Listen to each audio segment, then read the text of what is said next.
So my name is Razvan Todor. I'm working in product management at Bitdefender. And for the past 2 years, we've been building and launching the Bitdefender Box project, which is cybersecurity for IoT, for your smart homes, basically.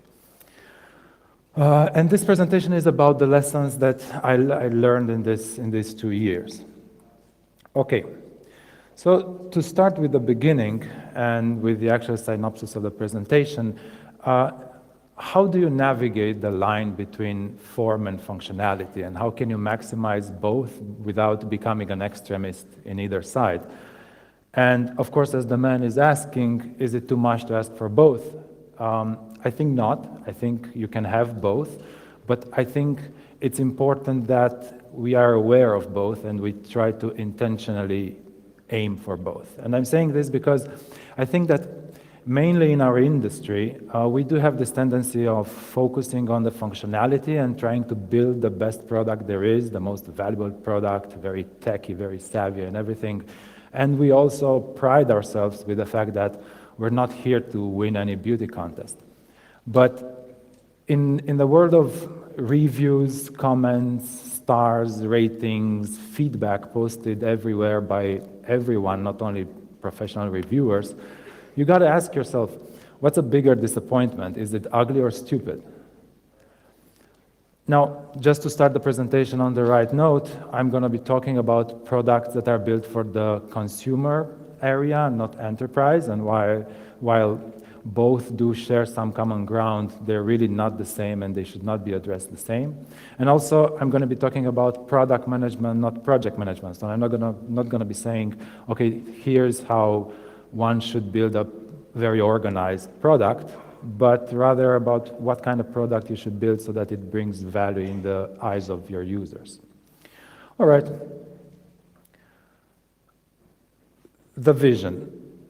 And I'm starting with the vision because it is probably the most important thing that the product manager should have. You actually should know where you want to get, because let's face it, at some point you know that you have to build something. It's either because you actually feel it yourself, you want to build something, or in most cases, you got to justify your existence in the company. So the boss says, okay, you got to build something. Now, you got to dig deep and understand what it is that you want to build. You have to set this like a North Star, and you want to get there. You have no idea how you want to get there, or you don't know exactly all the details about what there is, but you have to build this vision, this image of what it is that you want to build. And to do this, I would advise to look into 3 areas: the reality, the surrounding world, your labs, and your competition. And you look in the world and see what threats are rising, what's happening lately, what's very hip, like DDoS attacks or brute forcing or whatever. What areas are rapidly changing, but also look at what areas don't seem to change, what hasn't been changing in a long time, and now it has just the slightest hint of change. And I think that's one of the most interesting areas to look at. And then look in the labs, see what they brag with, what they show you, what they come up with, and then try to understand how you can use this in the real world, because the labs do have a tendency to bring you quite a raw technology, so you have to package it a little bit to make sense in the real world. And then look at the competition. What are they failing with? What are they gaining market with? Where are they winning? I advise you to read, if possible, the financial statements, because that will give you a pretty good idea how they see the market and where they see themselves in the next few years, and that will give you more of a strategic look of things. And now that you know what you want to build and what it is that you want to protect against and how you're going to do it and how will that position you against the competition, you really should change focus completely and look at this whole thing from the user perspective. It's very early in the game, and it's exactly the point where you should think about the user. Does this exist in the real world? I mean, for sure it exists because you saw it, but do your users see it? Does it exist for them? Do they perceive this as a threat, as a worry? Do they have this problem? Does your technology solve a problem for them? Can you, at this early stage, match every major feature in your vision to a perceived value or an existing perceived problem in the reality? Can you do this match? Because not, you got to go back to thinking about the vision. And now that, just a second, please.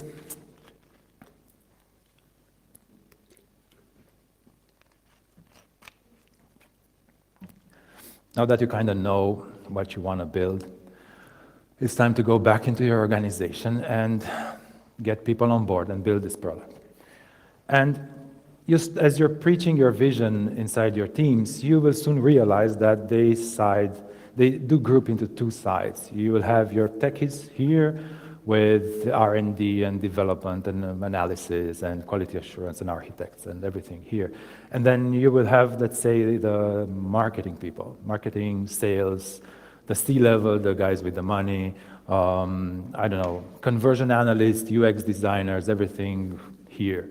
And really, there will be fine people in both sides, no question about it, but they will also be very, very vocal, and they will not be shy of telling you exactly what your product should look like, exactly what it needs to do or how it needs to do it, and things like this. And of course, they will also not be shy telling you that if you don't do like they say, your product will be a major failure, it has no value, and so on. Now, this is a very good position to be in, because it means that both sides actually care about this, and they're very involved, and they really want to build something that they trust in. So what you can do now is listen to them and become more of an idea filter rather than an idea creator, because I will explain what I mean. If you're an idea creator, like I'm a product manager, and this is my vision, this is how I build my product, you only use your own mind and your own experience, and you build something and you bring it to the world. But if you're an idea filter, you can actually harvest everyone around you, all the developers, all the analysts, the R&D, and everybody that has something to say will be able to come, say what they have to say, and you will get to decide whether it makes sense, whether you want your product to take it in that way or not. And the only way you can do this is if you're asking all the questions. And I'm going to stress this subject because it's an important strength that you have, and for me it was quite hard in the beginning because asking questions made me feel like I didn't get it, like I was the stupid one in the room. And it was a bit difficult to overpass that and really ask all the questions until I really got it. And as a friend once told me, I was about to take a really bad decision because I just asked why, I got an answer, and I was like, okay, let's go. I wasn't really happy with the answer. I didn't really understand the answer, but I was about to get on with it. So no, you should actually ask all the questions until you're really happy with the answer and you really understand why it takes 3 months or not 2 days, or even worse, why it takes 2 days and not 3 months, and what is the impact on your infrastructure, how the users are going to use it, or how is that going to position you against the competition and everything. Just ask all the questions all the time, because next to the vision, everything that happens in this product is really your responsibility. Every decision taken, it will really come down to your responsibility. So we really have to understand everything and harvest everyone around you. Now that you build your product and you launched it into the market, and you're quite happy and proud of what you did, it's the perfect MVP, it really proves your technology and everything. People will start talking about it, it will get reviewed and everything, and it's the perfect moment to ask yourself, what will make your users speak? Is it going to be frustration or excitement? And make no mistake, other than professional reviewers that do this for a living, or your very close relatives, nobody will speak about it unless really frustrated or really excited. Nobody mildly content with your product will bother to write a review saying, oh, I'm mildly content with this product, so here, 3 stars. This is why the majority of ratings that you get on platforms like Amazon on any product is either 1 or 5 stars, because people will speak out of frustration or excitement. So I was looking at the reviews we were getting, and we saw some reviews saying, oh, your product is completely useless, it's really hard to install, it affects my internet speed, the interaction with the customer support was really bad, so everything was bad. And then we see a lot of really good reviews saying, oh, it was really, really easy to install your product, and it really didn't affect my internet speed, and it's really great value for money, and people, the guys at customer support, they're really great guys, and they helped me a lot. And as I was reading these reviews and looking at them, I started asking myself, really what's missing here? Because something was clearly missing. And it was protection. Nobody said anything about protection. They didn't say anything that, okay, I got hacked, or I got infected, or you let me access a phishing page, or you really protected me. I was about to get hacked, or anything about protection. Nothing. So it was really time we talked to our users about security. And here you will see two comments written on the same product by two different people. One of them complains that we don't give them the detailed logs and they cannot analyze everything that's going on and they cannot understand what we're doing, so they cannot troubleshoot their own problems. Whereas the other one is complaining that he doesn't know what an IP is, so really our product makes no sense to them. So basically bad, both of them, but at the really opposite ends of the same spectrum. So what can you do? How can you answer to both? Because if you take either one, you can answer. It's easy. You can solve any problem. But what if you have only one answer? How do you modify your product so that you make them both happy? And in the end, should you actually aim to make them both happy? Because I'm really going back to the MVP product, the mythical way to launch your product in the market these days. But that's just a proof of concept. It proves that your technology works. I think we should really be talking about the minimum lovable product. And it's not my term. There's some people at the company called Leverage that coined this term, but I really think they're onto something because they define the minimum lovable product as the product that brings you the maximum amount of love from your earliest adopters. Or as some guy at Y Combinator said, Sam Altman, it's far better to build something that a small amount of people love rather than something that everybody likes. Because remember, they will speak out of frustration or excitement.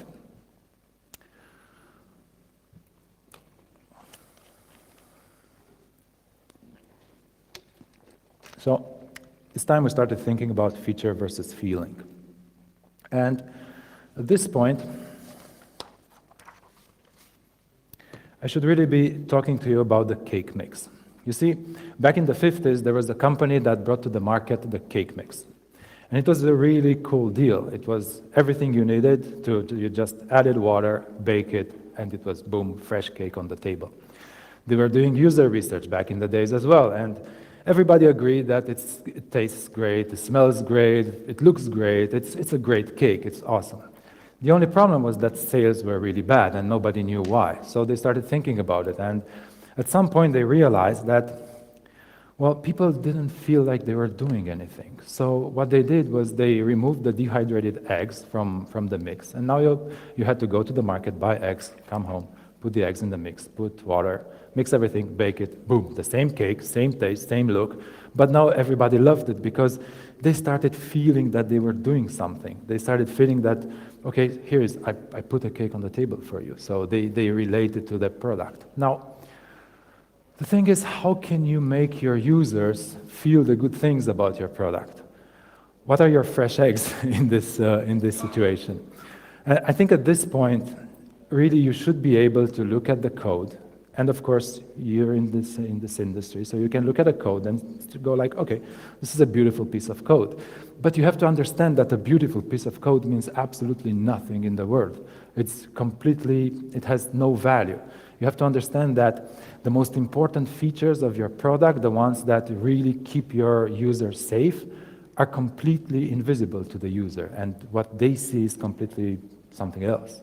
So put it simply, nobody wants an intrusion detection system or an algorithm that detects anomalies in their users' behavior and things like this. What they want is really to feel that their kids are safe and they're online, that their payments are secure, and their photos remain private, hopefully. But at least you can try. So that their photos remain private and shared only with who they choose to share them with. So at this point, we started thinking, what is security for our users? What does it mean? Is it blocking malicious URLs, preventing them from accessing phishing? Is it blocking attacks, closing ports, or whatever? And it hardly is that for our users. It's usually in our product is this idea that their home is not an invisible mumbo jumbo of devices that they don't even know how many or what devices, in an invisible Wi-Fi and everything floats around. It's actually everything organized in a little neat list they can interact with. They see exactly who's connected to their home. They push a button, they see if they have any vulnerability. They push a button, they cut the internet connection, and so on. They actually feel that they're interacting with the product. So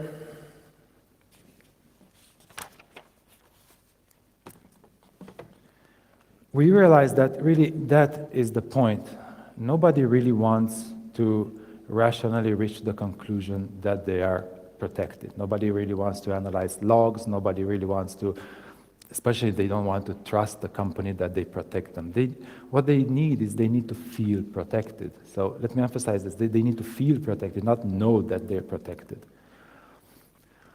All right. Now that you build your product and you've taken into consideration all the ins and outs and the outside and the inside of your product and everything, and you build your product and it's technically viable and emotionally appealing and everything is great, let me ask you again, what's next? What now? Now, a few years ago in a cornfield, Kevin Costner, in a movie, heard a voice saying, "Build it and they will come." And what this was about, it was actually about build your product, build your vision, do a great job while doing it, and people will find out about it and they will show up and they will use it and everything will be great. Now, my grandfather had the same idea, by the way. He always dreamt about owning his own grocery shop, and he will sell the freshest food, the best food there is. People will find out about it, and it will be a great success. They will line up in front of his store, and boom. Sadly, this was somewhat true back in the days when my grandfather's brain was not attacked every second by mental stimuli fighting for his focus. In the meantime, science has actually proved that a goldfish can actually focus a second longer than our highly evolved but very stressed brain. What this means for your users is that they will lose focus incredibly fast. This means that the chances that they will take time and discover your wonderful features are quite slim, if really non-existent. So what can you do in this situation? Well, you have to hold their hands the minute they install the product. The second they install the product, hold their hands, teach them a trick, show them how to do something, and they will actually start having a relation with your product. They would have done something, and they feel that the product is doing something for them. I'm going to share with you another story of a friend of mine who joined the gym recently, and she paid for a personal trainer and one-on-one sessions and everything, and they got really sciencey on her. They measured the body fat percentage, muscle mass, everything. So she started showing up, did everything right for the first few weeks, and then she got measured again. And what do you know? Body fat percentage hasn't moved, muscle mass has actually gone down, so it was really kind of a failure. But while this is normal and can sometimes happen in the beginning, where did the instructor go wrong? You see, she didn't focus on proving to her client immediately that they spent money on something valuable. She didn't focus on helping the client reach this conclusion that, okay, I bought something valuable and it does something for me in return. She just expected for her client to get on with the program and to wait for the results to show up in the normal way. Yeah, we're all goldfish. So that's the point. For us, once you install the product, it immediately scans your network. It tells you, okay, you have this many devices in your home, some of them that you don't even know about. We scan them for vulnerabilities, and we tell you, look, out of these 12 devices that you have, 3 of them are vulnerable, so you should really change your default password on this one. And about that Chinese IP camera, maybe you should really throw it away because it has a backdoor in it, and it's really bad news. So we're teaching them to do something. This is our trick with them. In your products, I don't know, but remember that we're all goldfish. I am a goldfish, so teach me a trick in the first 8 seconds, preferably, and I will absolutely like your product. All right. Now, just in case in the meantime, lunch took over and you're kind of sitting there wondering who am I and what I'm doing here, fear not, because I have the really compressed version of this presentation, also known as 5 things to take home with you. First, remember to ask all the questions all the time until you really understand everything that goes on around you. Because, especially in our industry, things tend to be very complex, very deep, they go very deep, and you will not be able to control all the details all the time. So it's important to understand everything that goes on around you. Second, when it comes to R&D and UX, very loud voices, hear them both, don't favor any, and like in politics, keeping them equally unhappy is actually a good compromise. Keeping them equally happy, I don't know, I haven't seen that, but you're welcome to try. When it comes to your users, do the exact opposite. Choose a niche, choose a group, and make them love you, and don't try to make everybody like you, and you will be great on the long run. Remember that your product's biggest strengths are usually invisible for the user. So don't expect your users to value your product for this. Try to always match with something upfront that is visible and they understand. And we are all goldfish. Remember that in the first few seconds, few minutes, you really have to teach me a trick and make me feel that I understand your product and that your product does something for me. And the main idea of this presentation, of this gap between R&D and UX, is to be actually aware that there is a gap. There is a gap between what we're building our products to do and what the users see our products as doing. So I'm done. Thank you. And if you have any questions. Thank you so much, Usman. We'll be taking the first question here in the first row. And we'll be taking 6 questions in total, so be fast. He's always fast. Yeah, that's what he wanted to say. So you're building this box thing, stuff that protects homes. Would you say that, what would you say is the target audience for your product?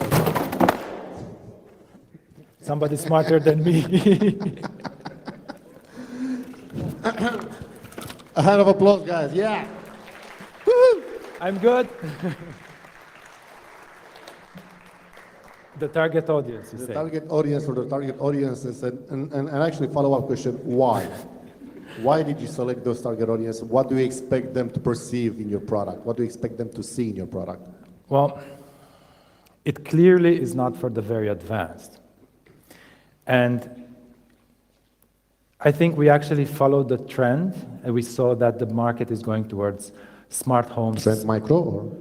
That too, because you have to look at your competition.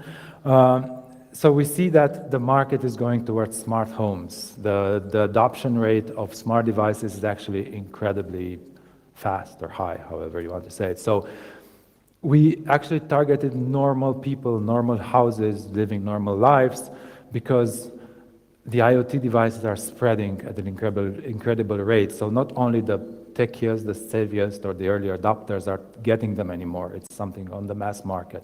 And this is what makes it more dangerous. Thank you. You're welcome. We have a second question in the first row to the right. You know, Razvan, I had this thought of testing the crates, like in one I crate. tested them for you, it's okay. I was like, could I maybe sit on one of them? But I never got to that part. Should I try them all? One by one. For each question, one crate.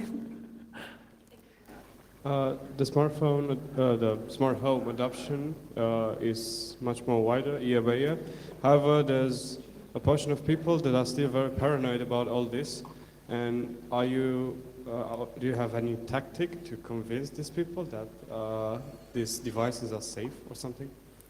So you're talking about the people that are really paranoid and they will not adopt them. They really get into the sort of like sci-fi scenario. Well, the quick answer is no.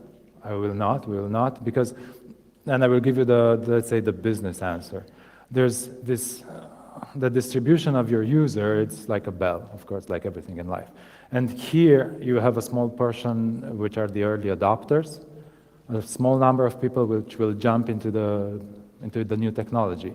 And then after a while, you get all these people, and they're like, let's say, the normal people, okay? They will adopt this technology in due time, some earlier, some later, and so.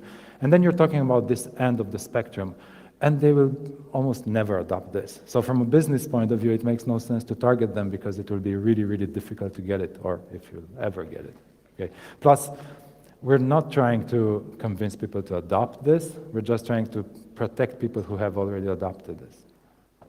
Thank you. Thank you. People in the first row are amazingly active. I just love you guys. So we're gonna stay in the first row here. Raise your hands. Was there anyone in the back there with questions? No. Okay. It was a very nice presentation. My question is regarding the cultural knowledge, so the concepts which are hyped by the media and by the marketing departments, and how do you take into consideration in the new products what the marketing messages are on a specific market or on a specific user base? Well, I think the problem is, or the answer is the other way around, because you're not really taking into consideration the messages. You build your messages to hit something that exists in the market. So you try to find what are the triggers that exist in the market and what kind of messaging can you do to hit those triggers. Thank you. Thank you. It's a very nice presentation. Thank you. And this question is related to bit-dependent box. So is your Please keep bit-dependent the box... microphone a bit closer. Am I audible now? Yeah. That's good, actually.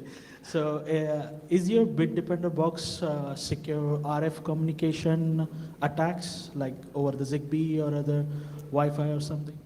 So this is something that it was one of the arguments with the tech side. Oh, okay. So probably in the future it will be. Right now, no. It doesn't cover any alternative protocols like Zigbee, Z-Wave, or Bluetooth, or whatever. Thank you. He wanted it. I said no.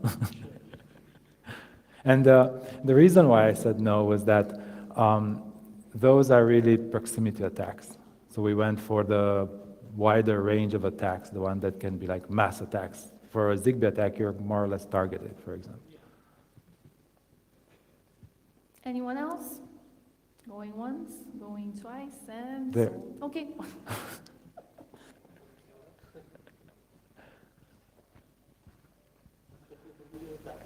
So you're saying you should focus A on... bit closer, please, the mic. Okay. So you're saying you should focus on a few number of users loving your product as opposed to lots of people being merely content with it? Yeah, ideally. So do people actually love security products? That doesn't really translate to the physical world. Like, think of bike locks. Yeah, that's actually a really good question, and I think the answer to that question can be an entire book, because I think cybersecurity is one of the most difficult areas in which you can actually produce something like love or excitement. But it's more like insurance. People don't really excited about your product. They just want it to be there to protect you if something goes wrong. So this is why I'm saying that there is a gap, and that we should really be aware of the UX part and try to come up with things that will make people interact with your product and understand it. Because let's face it, the fact that you're creating a guest network, it's only marginal for protection, but it gives the user the chance to interact with your product. The fact that you give them a chance to scan their product, their devices for vulnerabilities is, again, marginal, because you can do that automatically and just tell them, but you give them a chance to interact. So exactly having this in mind, that it's very difficult to create some sort of interest in the cybersecurity from your users, you should find ways to interact with them that don't really have to do with them understanding what intrusion detection is. And our last question, on to the right. Hello. Well, you said that basically the product scans everything that you have in your house, everything smart, let's say.